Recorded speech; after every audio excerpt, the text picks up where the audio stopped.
거기 오늘 말씀 가운데 5가지 약속이 들어가 있는 것 다 아시죠? 그래서 두려워하지 말라, 놀라지 말라, 그렇죠? 그 다음에 굳세게 하리라, 도와주리라, 붙들리라 하는 5가지 약속이 있는, 그래서 5가지 약속을 그렇게 암송하시면은 더 조금 쉽게 암송할 수 있는 구절이 되겠죠. 그래서 다 하시니까 그건 제가 체크는 안 하겠습니다만, 하여튼 이 이사야 41장은 전부 다 암송하시기를 부탁드립니다. 10절 말씀은 여러분, 이사야서 오늘 이 말씀을 묵상하기 전에 먼저 이사야에 대한 개괄을 조금 전체적으로 알면은 더 쉬워질 것 같아서 조금 말씀을 드리고 오늘 말씀 깊이 묵상하도록 합니다.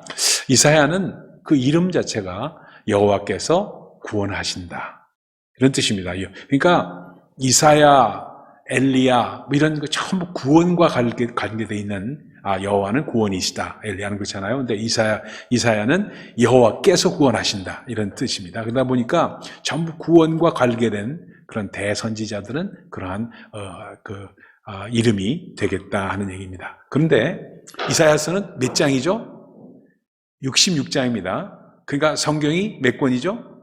66권입니다. 그러니까 성경 66권이 이사야서 66장으로 이렇게 딱 나오는 것을 이렇게 볼 수가 있어요. 대칭이 돼 있죠. 그래서 66권입니다. 근데 전체적인 구조를 우리가 알아야 돼요. 그래서 이사야서가 굉장히 어려운 책입니다. 이사야, 에스겔, 이게 참 에스겔은 더 어렵죠. 다니엘도 그렇지만 다니엘은 스토리 라인이 있으니까 그런 대로 그렇게 할 수 있는데 참 어려운 책 중에 하나가 이사야서. 왜냐하면 이사야서는 저주에 대한 말씀, 심판에 대한 말씀이 계속 나오다 보니까 쉽지 않은 책입니다. 에스겔은 환상에 대한 말씀이 계속 나오니까 쉽지 않은 책이기도 합니다. 그래서 언젠가 우리가 다 한번 다루겠지만 이사야서에 대해서 개괄적인 거를 조금 우리가 알고 넘어가면은 묵상하기가 쉽기 때문에 여러분들에게 말씀을 드리는 겁니다. 그래서 이사야서는 66장으로 되어 있는데 전반부 1장에서 39장하고 까지 하고 40장에서 66장을 이렇게 나눌 수가 있다고 말씀드릴 수가 있습니다. 왜냐하면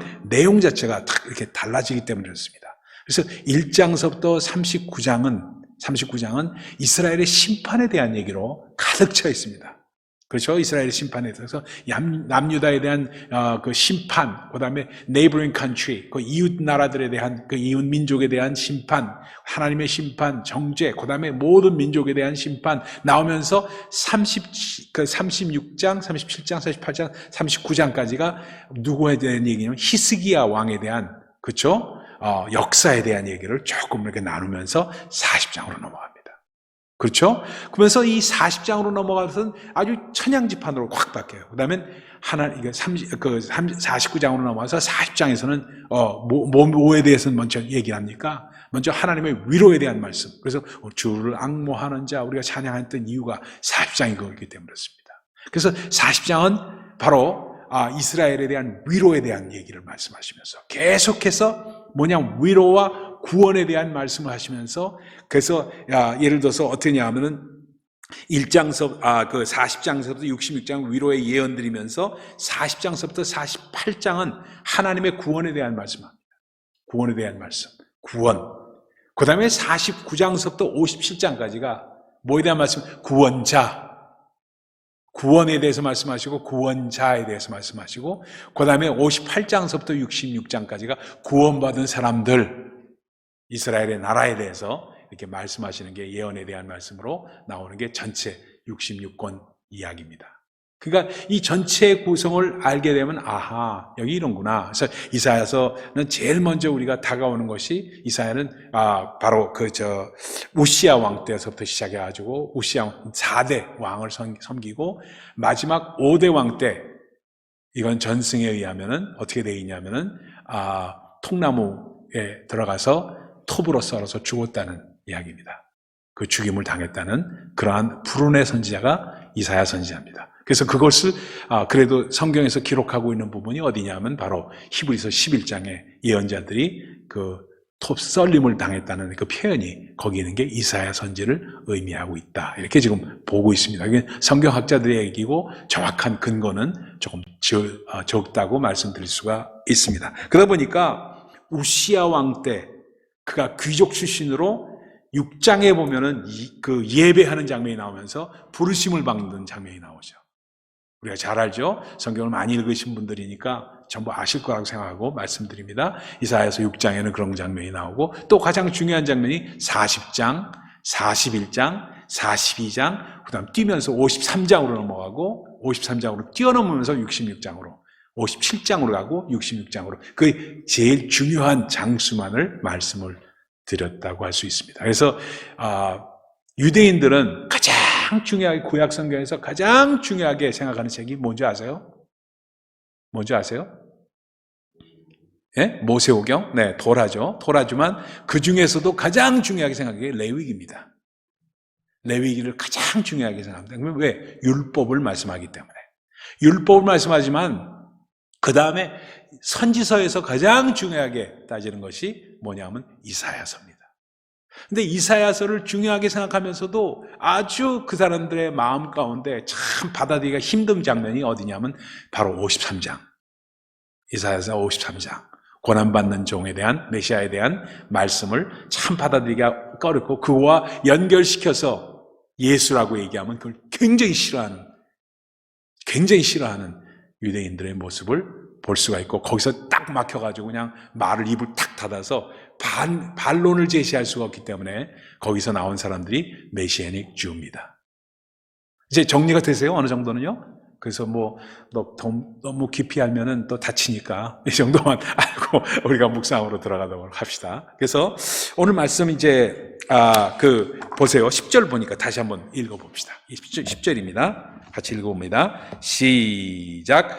두려워하지 말라. 내가 너와 함께 함이라. 놀라지 말라. 나는 내 하나님이 됨이라. 내가 너를 굳세게 하리라. 참으로 너를 도와주리라. 참으로 나의 의로운 오른손으로 너를 붙들리라. 이 말씀이 왜 위로가 되느냐? 이스라엘 백성에게도 엄청난 위로가 되고 엄청난 힘이 되고 두려움을 이길 수 있는, 두려워하지 말라라는 것이 굉장히 fear not, I'm with you 하는 말씀 메시지가 아주 전반적으로 흐르는 메시지입니다. 그게 구원에 대한 메시지고요. 근데 그것이 이스라엘 백성들이 굉장히 멸망당하고 바벨론으로 끌려가고 포로가 되고 이런 상황 가운데 그 메시지가 얼마나 크게 위로가 되고 힘이 됐겠습니까? 그렇죠? 그러니까 우리의 삶 가운데도 그렇습니다. 억눌림을 당하고 또 어려움을 당하고 너무나도 아프고 너무나도 힘들고 이럴 때 두려워하지 말라. 내가 너와 함께 함이라. 그렇죠? 내가 너와 함께 놀라지 말라. 나는 너의 하나님이 됨이라.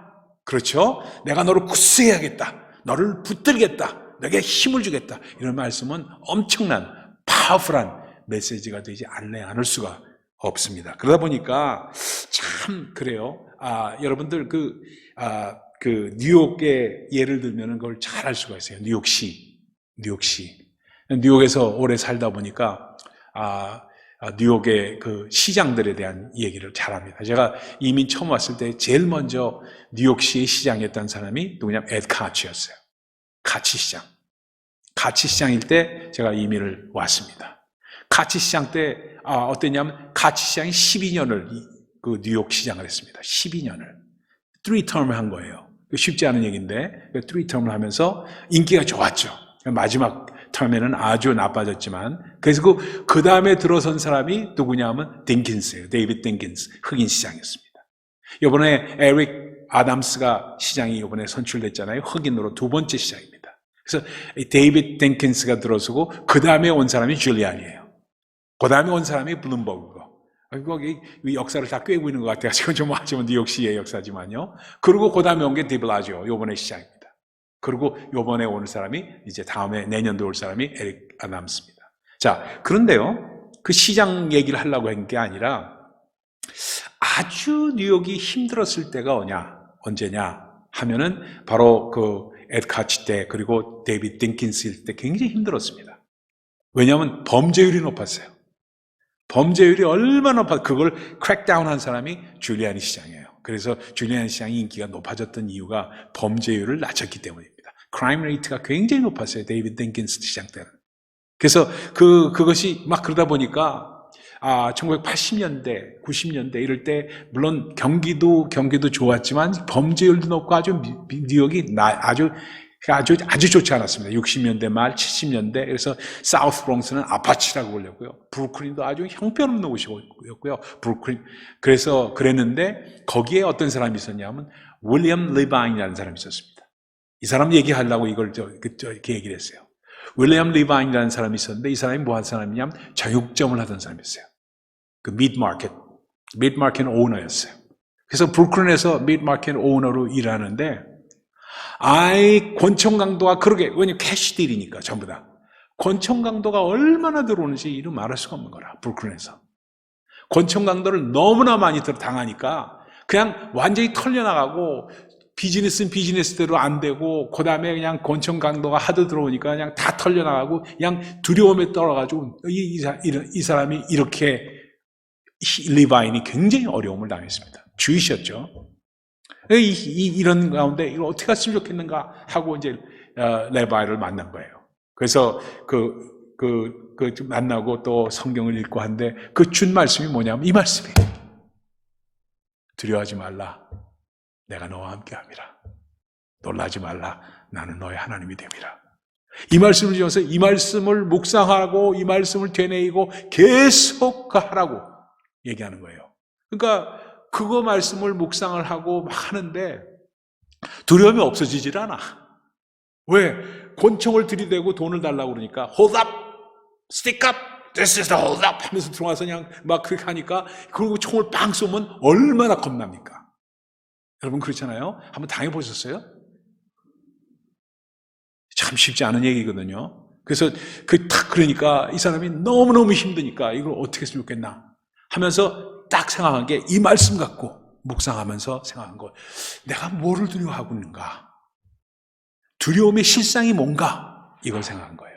두려워하지 말라고 하셨는데 내가 너와 함께함이라고 하셨는데 내가 왜 계속 두려워할 수밖에 없는가? 그러니까 두려움의 실상이 뭔가? 여기에 생각이 미친 거예요. 우리가 묵상하면서 이 말씀 우리 가운데 완전히 내 것을 만들려면 깊게 생각하셔야 됩니다. 내가 두려워하고 있는 정체가 뭔가? 이걸 따진 거예요. 그러니까 또 총 들어오면 어떡하겠느냐. 이건 두려운 걸 암만 내가 디나이하고 주님이 함께 하신다, 주님이 암만 내가 되뇌어도 두려운 건 어쩔 수 없지 않냐. 이 생각이 든 거예요. 그러면은 하나님의 이 말씀이 내게 진짜 역사하기 위해서 내가 자국책을 마련해내지 않을까. 두려워하지 않을 수 있는 방법이 없을까 하고 하다가 뭘 생각했냐면 그러면은 만약에 총을 갖고 들이쏘더라도 내가 맞아도 죽지 않는다면은 여러분 죽지 않는다면은 그러면 난 두려워할 필요가 없지 않냐. 총 들어 왔어? 이러고 얘기할 수 있겠지 않는가 하는 조금 우스갯소리까지 하면은 그런 생각을 이 사람이 한 거예요. 그래서 그걸 고민하다가 생각하다 방탄조끼를 만듭니다. 그래서 bulletproof vest를 만든 거예요. 그 bulletproof vest를 입고 하니까 종을 들고 와도 겁나질 않는 거라 이 사람이. 그러니까 하나님의 말씀이 나의 그대로 임해도 내가 두려워하지 않겠다 하고 작정을 하니까 거기에서 지혜가 온 거예요. 그래서 이 bulletproof를 만들어서 입은 거예요. 그러고 하니까 그 동네가 말입니다.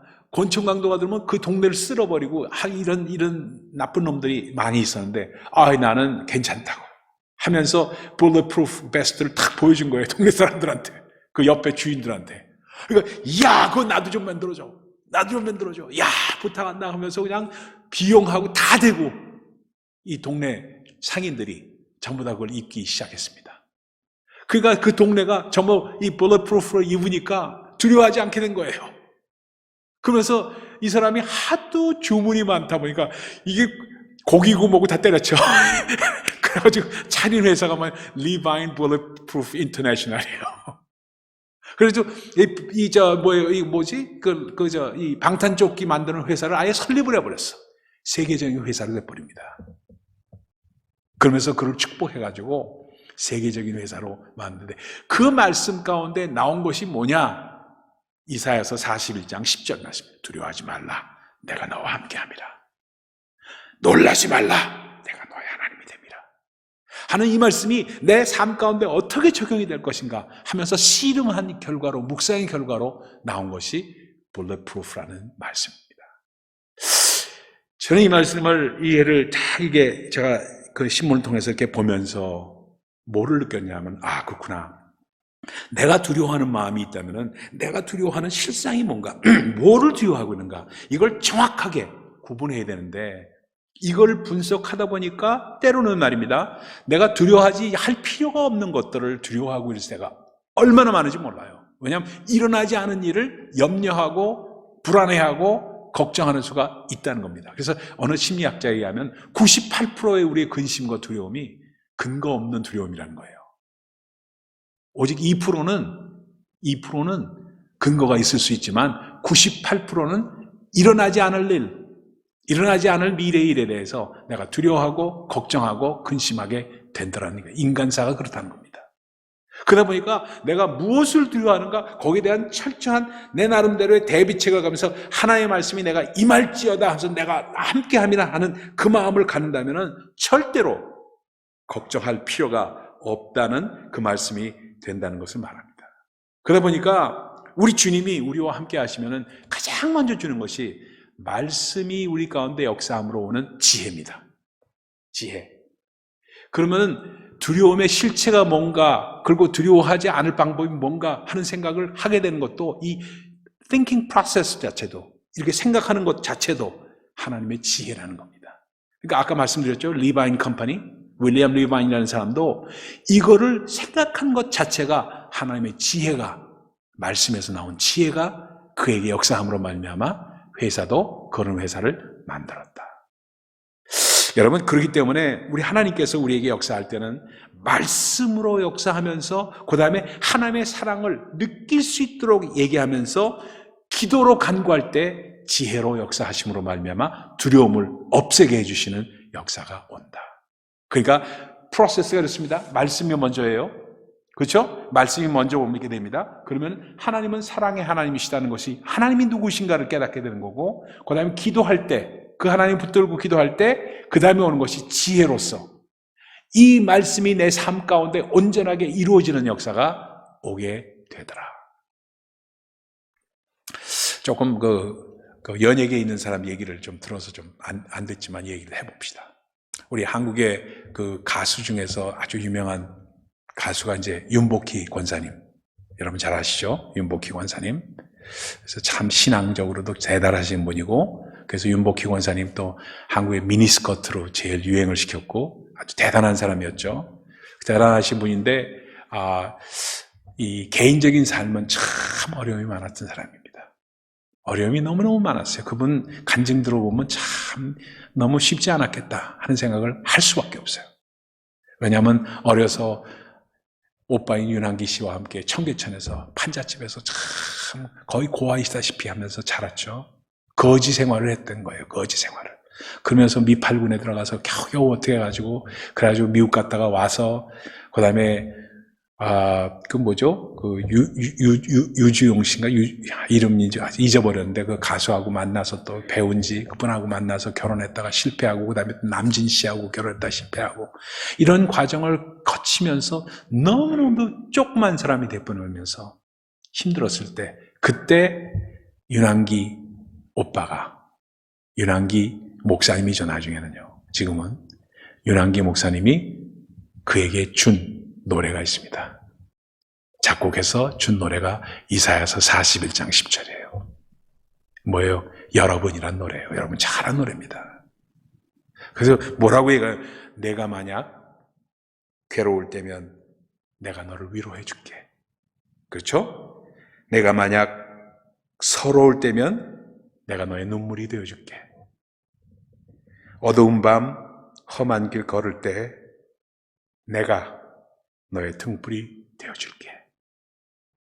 허전하고 쓸쓸할 때 내가 너의 벗이 되리라. 나는 영원한 친구야. 나는 너의 영원한 노래야. 너의 기쁨이 되리라. 이사야서 41장 10절을, 하나님의 말씀을 하나님께서 윤복희 권사, 어렵고 힘들어하는 윤복희 권사에게 주는 메시지로 대중가사로 만들어서 쓴 노래가 여러분입니다. 그러다 보니까 이걸 이렇게 보면서 우리가 다가오는 것이 뭐냐면은, 하나님의 말씀을 정말 그 말씀 자체에서 그대로 있으면 우리에게 큰 written word로 있으면요, 기록된 하나님의 말씀이 있을 때는 우리에게 파워가 되질 않습니다.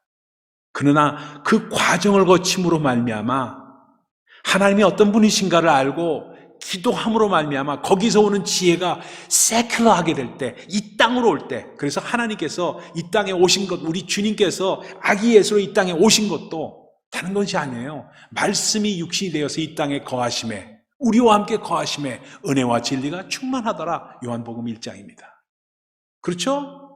우리와 함께 거하심에, 그러니까 기록된 하나의 말씀이 어떤 과정을 거쳐서 묵상이라는 과정을 통해서 내 그 삶 가운데 지혜로 다가오고 내가 삶 가운데 정말 적용돼서 다가올 때 윌리엄 리반이라는 사람이 방탄조끼를 만들었듯이, 그리고 정말로 윤복희라는 자매가 윤한기라는 목사를 통해서, 오빠를 통해서 그 이사야서 41장이 그 말씀이 대중가요로 와서 위로가 됐듯이, 그렇죠? 우리에게도 똑같이 그렇게 묵상이 이루어질 때 그 말씀은 우리에게 파워풀하게 역사할 수밖에 없다는 겁니다. 그래서 그 말씀이 참 올 때 어떠냐 하면, 내가 두려워한 날에는 내가 주를 의지하리이다 하고 고백할 수밖에 없어요. 내가 두려워하는 날에는 주께 맡기고 주를 의지하겠습니다 하는 시편 기자의 말씀처럼, 그리고 하나님은 우리의 피난처시가 되시고, 그리고 우리의 힘이 되시니 환난 중에 만날 큰 도움 되십니다. 고백할 수밖에 없는 시편 기자의 말씀이 우리의 말씀이 된다는 겁니다. 그러다 보면은 내가 두려워하고 있는 실체가 뭐냐? 죽음이냐? 질병이냐? 아니면은 정말 내가 실업이냐? 아니면 재정적인 어려움이냐? 내 자식 문제냐? 어떤 문제일지라도 주님 앞에 내놓고 가장 worst case scenario, 가장 나빠질 때를 받아들이는 겁니다. 그렇습니다, 주님. 그리 아니하실지라도, 나의 기대는 이거지만 하나님의 뜻이 거기 있다면 그리 아니하실지라도 내가 주님을 의지하고 나아가겠습니다 하는 그러한 결단이 있을 때 반드시 그걸 뒤집어서 하나님께서 역사하시고 우리와 함께 하시는 증거를 보이시겠다. 이 말씀이 바로 오늘 이사야서 41장의 말씀입니다. 그러니까 항상 우리는 뭐냐면 가장 내가 두려워하는 것이 뭔가를 worst case scenario, 가장 나쁜 거를, 그걸 다 미리 생각해 놓고 그걸 보고 주님 앞에 내가 그걸 받아들이겠습니다. 가장 그리 아니하실지라도 바로 이때를 위함이 아닙니까? 이때 내가 믿음을 갖고 주님 앞에 나아가겠습니다 하는 마음이 되고 그거를 완화시키려고 할 때, 그때 뭐가 두렵겠느냐? 정말 주님께서 우리와 함께 하시면 무엇이 두렵겠느냐? 죽음이냐? 기근이냐? 적신이냐? 뭐냐 이거죠. 칼이냐? 그러면서 우리를 그리스도의 사랑으로부터 정말 우리를 갈라지게 할 자가 아무것도 없다. 로마서 8장입니다. 그래서 두려움이 있을 수 없다는, 그래서 두려움을 주님 앞에 맡길 때 그것이 가능하다는 것을 말씀을 하고 있습니다. 그러다 보니까 우리 주님은 어떠신 분이냐? 우리가 스스로 서기를 원하시는 분이십니다. 똑같아요. 어떠냐면 이래요. 아들이 처음 3발 자전거에서 2발 자전거로 바꿀 때, 2발 자전거를 사줘서 그걸 타고 다닐 때 처음엔 넘어집니다. 그러니까 아버지가 붙들어주지 않으면 도저히 갈 수가 없어요. 그러니까 뒤에서 붙들어줍니다. 붙들어주면서 가다 보면 쭉 달리죠. 가면서 그러면 아버지가 놔버립니다. 놔버려요. 그러면서 애는 가면서 아빠 잡고 있지 하면서 잡고 있어 하면서 얘기를 해줍니다. 그러나 한참 가다 보면은 내 혼자 가고 있다는 사실을 알게 돼요. 우리 주님은, 우리 하나님은 늘 우리와 함께 하시면서 영혼 육으로 함께 하십니다. 처음에는 가장 힘들 때 우리를 붙잡아 주시지만 때로는 놔두십니다. 그래서 우리가 worst case scenario일지라도 주님 앞에 맡기며 나갈 수 있도록 하시는 분이 우리 주님이십니다. 그런데 또 한 가지는 이렇게 생각해요. 이건 조크입니다. 아빠와 아들이 목욕탕에 갔는데 뜨거운 물에 들어가면서 아빠가 시원하다 하면서 들어갑니다. 뜨거운 물에. 그러니까 아들이 야 아들 들어와 그러니까 안 뜨거워요 아빠? 야 임마 시원해.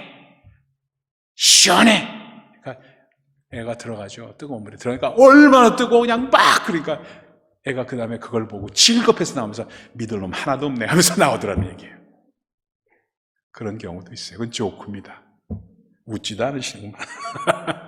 그러니까 두려워하는 날에 우리는 내가 주를 의지하리다.